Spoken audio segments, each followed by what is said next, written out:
So Jacob went on his journey and came to the land of the people of the east. And he looked and saw a well in the field, and behold, there were 3 flocks of sheep lying by it. For out of that well they watered the flocks. A large stone was on the well's mouth.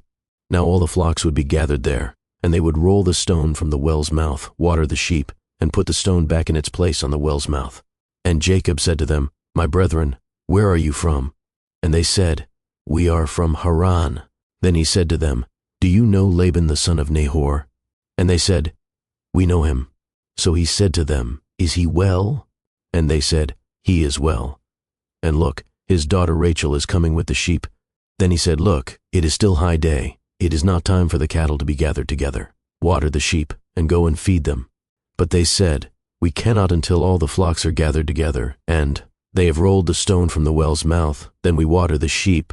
Now while he was still speaking with them, Rachel came with her father's sheep, for she was a shepherdess. And it came to pass, when Jacob saw Rachel the daughter of Laban his mother's brother, and the sheep of Laban his mother's brother, that Jacob went near and rolled the stone from the well's mouth, and watered the flock of Laban his mother's brother. Then Jacob kissed Rachel, and lifted up his voice and wept. And Jacob told Rachel that he was her father's relative, and that he was Rebekah's son. So she ran and told her father.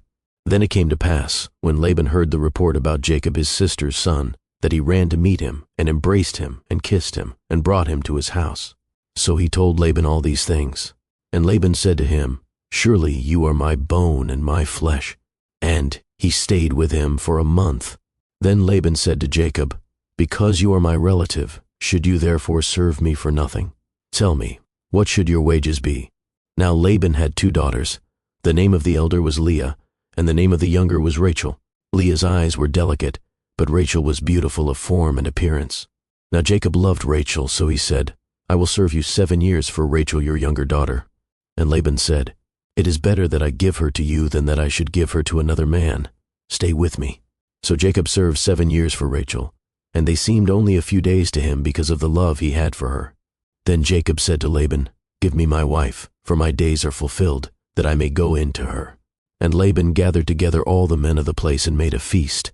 Now it came to pass in the evening that he took Leah his daughter and brought her to Jacob, and he went in to her.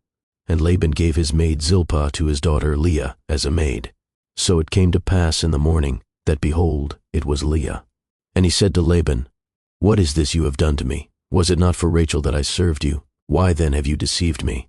And Laban said, It must not be done so in our country, to give the younger before the firstborn. Fulfill her week, and we will give you this one also for the service which you will serve with me still another 7 years. Then Jacob did so and fulfilled her week. So he gave him his daughter Rachel as wife also. And Laban gave his maid Bilhah to his daughter Rachel as a maid. Then Jacob also went in to Rachel, and he also loved Rachel more than Leah. And he served with Laban still another 7 years.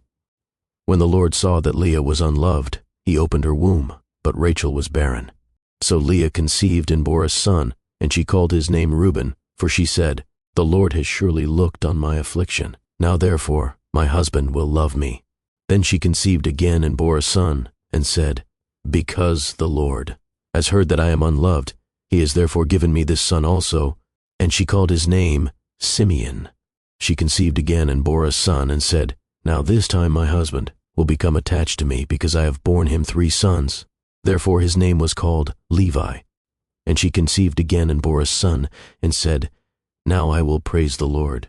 Therefore she called his name Judah. Then she stopped bearing.